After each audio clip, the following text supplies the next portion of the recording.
এই গাছটা কে কে চিনেন বলেন তো? এটা হলো অ্যারোমেটিক জুঁই বা বুদ্ধ জুঁই। এর মিষ্টি সুবাস দ্রুত বৃদ্ধির জন্য এটি বাগান প্রেমীদের কাছে খুবই জনপ্রিয়। এই গাছ বর্ষাকালে ফুল দেয়, আর প্রচুর ফুল পাওয়ার জন্য এর সঠিক পরিচর্যারও দরকার। এই গাছ টবের মাটিতেও ভালো জন্মায়। বর্ষার আগে বা গরমের শুরুতে জৈব সার দিলে প্রচুর ফুল পাওয়া যাবে। আমি গাছটা লাগানোর জন্য একটা 12 ইঞ্চির টব বাছাই করলাম এবং এখানে গার্ডেন সয়েল নিয়ে নিচ্ছি।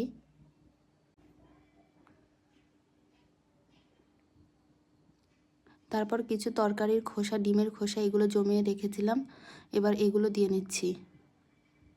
ডিমের খোসাতে থাকে ক্যালসিয়াম কার্বনেট, যেটা গাছের কাণ্ড ও শিকড়কে মজবুত করে। তাছাড়া সবজির খোসাতেও থাকে ফসফরাস, আয়রন, পটাশিয়াম, যা গাছে দ্রুত বৃদ্ধিতে সাহায্য করে।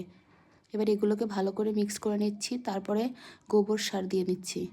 শুকনো গোবর মাটির সাথে ভালো করে মিক্সড করে নিচ্ছি।